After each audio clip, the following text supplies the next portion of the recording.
السلام عليكم، مرحبا بكم في قناة ارسن دي زاد. ما تنساوش دعمونا بلايك وتضغطوا على زر الاشتراك باش يوصلكم جديد.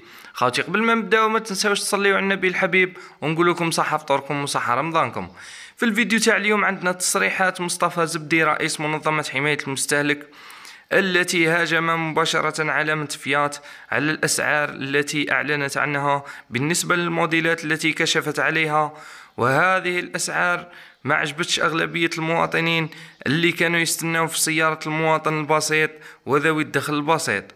وأنا أظن وحسب الأسعار أن سيارات مجمع ستيلونتيس بما فيها البيجو والرونو والفيات ليست موجهة للمواطن البسيط، كما قامت منظمة حماية المستهلك بحساب الأسعار وقالت أنها وصلت للمواطن غالية جدا وليست كما كانت منتظرة. السيارة كانت منتظرة من طرف جميع الجزائريين، وعلى بالكم باللي على الأقل عندنا مليون عائلة راهي تستنى في السيارات. الحمد لله تم حل هذا الإشكال. احنا قلناها والموقف تاعنا مسؤولين عليه، ولا يمكن لأي كان أن يلومنا على الموقف تاعنا لما قلنا بأن الأسعار كانت مفاجأة.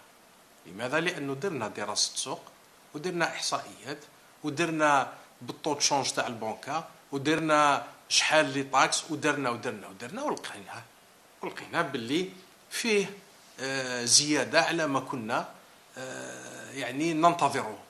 الآن إذا المؤسسة مع كل احتراماتنا لها تقول بأنه الأسعار مدروسة، معليش بما أنها مؤسسة في إطار شفاء تقول لنا كيفاه درست الأسعار برك، تقول لنا عطوا تشونج وشحال راهي تشري في الهير وكذا وغيرها، وتقول لنا وتوضح لنا. لأنه من بين النقاط المهمة والأساسية التي أكدنا عليها ونقولها أكدنا عليها مع وزير الصناعة السابق هي أنه الأسعار تكون حسب التكلفة. نعم، وكان يسايرنا في هذه النقطة، ومن حقي أني أقول بأنه الأسعار كانت مفاجئة بالنسبة لنا. الآن هنالك تباين صحيح. لما نشوف أنا واحد يقول لك نشري سيارة 280 زيرو كونتور خير من اللي نشريها 280 ماشية 200 ألف، يا خويا هذا رايك، ولكن لازم نعرفوا بأنه أسعار السيارات المحلية ماهيش مرجعية، ولازم نعرفوا بأنه العلامات القادمة سوف تأخذ المرجعية تاعها من السيارة الأولى التي تم تسويقها. وعلى هذا الأساس احنا ردة فعلنا كانت نوعا ما عنيفة لأجل أن نبلغ الآخرين بأننا نتابعه وأننا نشوفه. احنا ماذا بينا أن مؤسسة فيات وغيرها مؤسسة محترمة أنها تفتح أبوابها وتتعامل بشفافية وبنزاهة وتفهمنا على أي أساس هذه الأسعار. كما أكد السيد مصطفى زبدي رئيس منظمة حماية المستهلك على العلامات الآسيوية وبالأخص الصينية، وراهن عليها على أنها ستوفر سيارات بمواصفات عالية وأسعار مغرية وراح تكون موجهة للمواطن البسيط. وأضاف أن هناك عدة علامات منافسة منها الآسيوية والصينية، وهذا الشيء الذي سيؤثر على أسعار السيارات المتواجدة في السوق المحلية.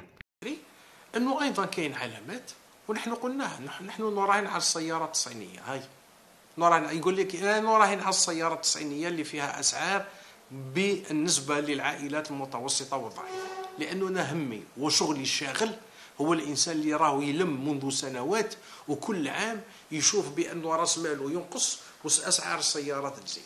الإنسان اللي راه قادر يجري ب 300 400 ربي يزيد له، ما عندناش إشكال، ولكن أنا راني نخمم وهمي في اللي عنده 100 و120 و130 مليون وحب يشري سيارة.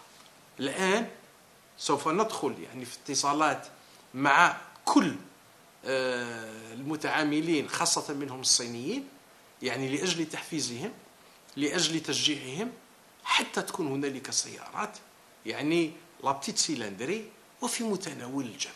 خوتي هنايا نكونوا لحقنا لاخر فيديو، نتمنى انه يعجبكم العدد تاع اليوم. ما تنساوش تكثرونا من البارطاج وتابونيو القناه ودعمونا باللايك باش يلحقكم جديد، ونقول لكم صحة فطوركم.